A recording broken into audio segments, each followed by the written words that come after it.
This is Charter Local Edition. I'm Brad Pomerance, and we are joined today by Curt Hagman. He is a supervisor in San Bernardino County. He is celebrating the handoff of Ontario Airport toward local control. It had been under the control of LAX. It is now under the control of, what's it called? Ontario International Airport Authority. Tell us all about the handoff. What a great celebration. We did have, as of the first of the month, officially ours. Obviously, it's going to take a couple, 18 months or so before everything's transitioned, so we're still working hand in hand with Los Angeles Worldwide Airports. They're staffing our executive staff, but they're staffing. We got a little certificate. We had the head of FAA come out and do the signing ceremonial. Let me ask you, and if we can just back up and try, why is it important? Why has it been important to the leaders of the Inland Empire to have Ontario Airport controlled by the region as opposed to LAX? I mean, you could argue economies of scale, and isn't it better to be part of a bigger system? Why? I think it's to have the sole focus on that one airport from local entities.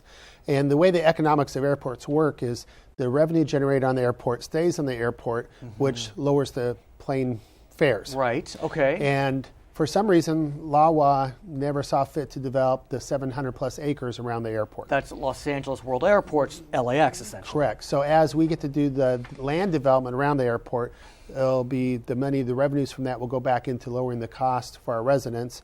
And we have a better feel of what our residents want in the area. So like next week, we're starting valet parking for the first time ever on the airport. Okay. You know, for those quick business trips. And we're, I think there's a competition a little bit. Do I have to go to LAX or Ontario? But now they have a choice, these airlines do. Right. And we can make their own deals with them. And let's talk about the airlines, because I know you've been wanting to make announcements about new airlines coming in to Ontario. At this point, it only had one international airline, is Actually, that right? two, but to Mexico. Okay, but now you can fly to where, or you will be? Well, we are in negotiations. We have interest heavily from a couple of Asian carriers, one being Hainan Airlines. That's one we could. Now, nothing's been signed, but they're looking at 4 routes starting next year. And that obviously goes to a lot of our demographics, to San Gabriel Valley, and even in the western part of San Bernardino County, a lot of Chinese Americans who live there and have their businesses there. So you have a natural market for that. As we're able to get more international flights, we're able to get more domestic connections, because we need those final destinations come in. They're actually talking about possibly buying another airline and bring it to Ontario as their North America hub for them. That's huge. Yeah. And with that 700 acres, can you really transform Ontario Airport into not just a passenger hub, but could it also be for cargo, logistics? We are already in discussions. We have 3. We have DHL, FedEx Express, and UPS there already. And we're in the negotiations or in talks. I wouldn't say negotiations. All these are, we've owned the airport for less than a week. No, I understand. But we're talking to another international carrier or shipping carrier right now. And yeah, obviously we would love to see new terminals, new international terminal, restaurants, shops, hotels, better facilities for car rental. I mean, anything you see at the regular big international airports, we would like to eventually see at our airport. And we have the space to do it, and we have the infrastructure there. When can we expect, or should we expect, the cost of tickets in and out of Ontario to drop? I see that we hopefully get some of that drop starting next year, immediately in January, just because there was a lot of cost on the books from Los Angeles on to Ontario that weren't necessarily Ontario expenses. I see. So a lot of those expenses go away with the transfer initially. And then we're also going to we already brought in a few, within a week, we brought in new coffee vendors and different vendors inside the airport. So we're looking to bring more income sources. And so you'll see small drops, but as you get more flights, those prices also drop. Right. I want to talk to you in your capacity as the chair of the San Bernardino County Republican Party. We recently had an election, and I think it's fair to say that the country was surprised by the ultimate victor on the presidential level. Donald Trump is our president-elect, but I want to focus on California, because as I look at California, it seemed fairly status quo.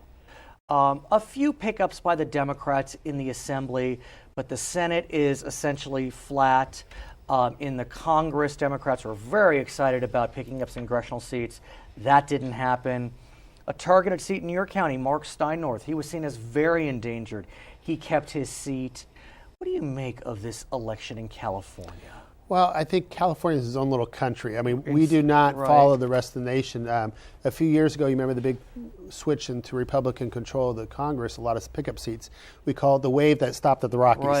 Right. So we really do have, and frankly, and I've been in those elections in the legislature, a lot of the incumbents, it's very difficult to replace Unseat. incumbents. Right. So, yes, and I think just being one of the last ones to vote. So if you're working on election day at 5 o'clock and you're already hearing that the presidential race has been called, right, a lot of times those people decide to go home and not go to the ballot. So do you think that helped some of the Republicans who were endangered? It could be, yeah. I think if it was an early call for President Hillary, for example, I think a lot of those Republican voters would not have gone to the polls after work, and vice versa. I mean, the fact that President-elect Trump was doing well at that time, people still felt motivated to go vote. But it is pretty much the status quo, like you said. Right, but I do want to delve deeper, because while we can say that California is a country unto itself, look, we have significant rural areas. We have conservative areas, as does Michigan and Pennsylvania and Ohio and Iowa and Wisconsin, states that flipped to Donald Trump because those rural areas voted in huge numbers. Why don't we see that same rural giant in California? I don't think the population is dispersed the same. We have much more of our much more population percentage in our city centers than we do in the rural areas. Okay. Yes, we do. Actually, if you go through and map out the local council members and supervisors, we have probably 2/3 are actually registered Republican. Right. But the amount of population in Los Angeles and San Francisco and Oakland and those type of city centers are so much higher than the rural areas. Those still dominate the state in elections going up and down. But so where does the Republican Party go from here in California? Because look, Donald Trump carried some senators and some congressmen with him. Right. I mean, most people thought that the Senate would flip to the Democrats. It did not.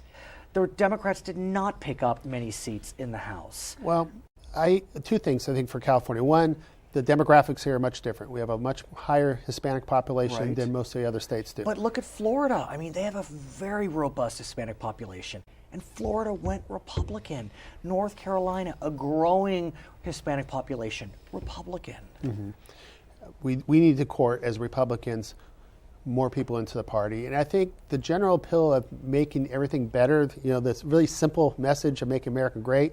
And I think our Democrat colleagues have become very niche on certain bench issues. Okay. So it's a collection of those niche type of subjects. The bathroom bill in California, for example, has still never been that popular, but that went national. Right. And, 70-80% of the polling goes against something like that. But those special causes has started to define the Democrat Party nationally, and California usually leads on those very progressive issues.